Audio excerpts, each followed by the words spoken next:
A tale as old as time being remade in live action for a new generation.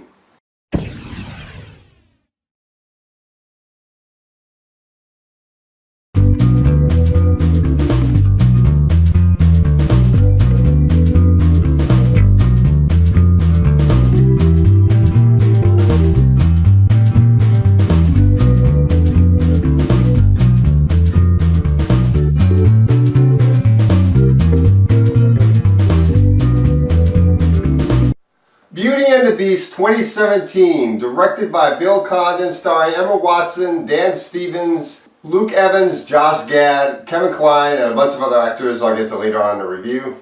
This movie is the live-action version of the animated classic Beauty and the Beast, which was nominated for Best Picture. Now, with Disney making a series of live-action movies based on their animated films like Jungle Book, Cinderella, and the Alice in Wonderland films, it is time to make Beauty and the Beast. So we have Emma Watson from the Harry Potter films playing Belle, aka Beauty, and Dan Stevens from the independent thriller The Guest playing the Beast. And if you've seen the animated classic, you know how this movie goes. You have a prince that is cursed to be a beast along with his friends being turned into living inanimate objects. Like Ewan McGregor plays the candlestick luminaire, Ian McKellen plays Cogsworth the clock, Emma Thompson is Angela Lansbury's role, Mrs. Potts the teapot, and Nathan Mack plays Chip the teacup.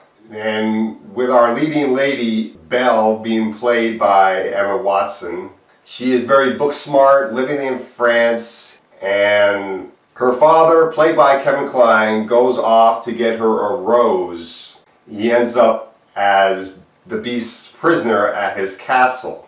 When Belle finds out, she goes to the castle to rescue him, and in order to get him released, she has to take her father's place as prisoner. Belle's father gets released, and Belle becomes a prisoner at the Beast's castle. Belle's father goes back to the village to tell everybody what has happened.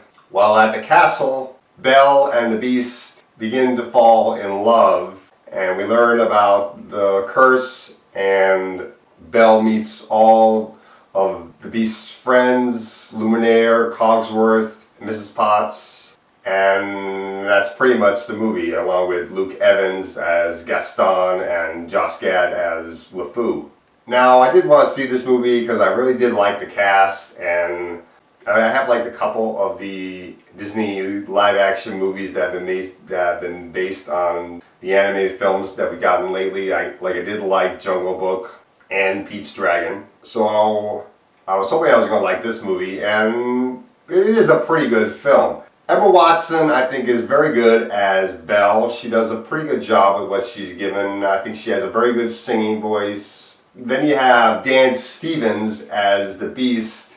Now, I think he did a pretty good job. The problem is that they're using motion capture on him to make him look like the Beast rather than practical makeup. And it's really hard to get connected with his character for me. And Dan Stevens is a terrific actor, and I think he's doing the best he can with what he has, but I really had a hard time seeing him as a character with the CGI. I was seeing mostly the CGI Beast and not really him as a character, really. There were a couple times when I was able to see him as a character, but most of the time I was able to only see the CGI, and that was much of the problem with him. Luke Evans is great as Gaston. I think he's one of the best parts of the movie. And the friendship he has with LeFou, being played by Josh Gad, is pretty good. They have great friendship chemistry. And I did like the song that they do together. Emma Watson and Beast, they have pretty good chemistry.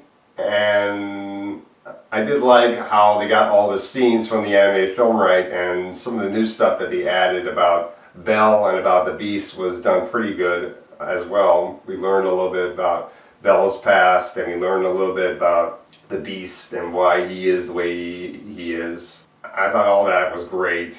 The supporting characters that played the Beast's friends, like Luminaire being played by Ewan McGregor and Ian McClung playing the Clock Hogsworth, I thought they were all pretty good too. Stanley Tucci plays the piano in this. That was pretty good. And Emma Thompson is good as Mrs. Potts, but she's no Angela Lansbury. I mean, Angela Lansbury owns that role as Mrs. Potts, and that was one of my favorite roles that she did, as well as the detective from Murder, She Wrote. So overall, I did like this movie, and I thought it was pretty good for a live-action version of the animated classic. So I'm going to give this movie a B. It is worth seeing pretty much as a matinee, and that's all I gotta say for Beauty and the Beast 2017.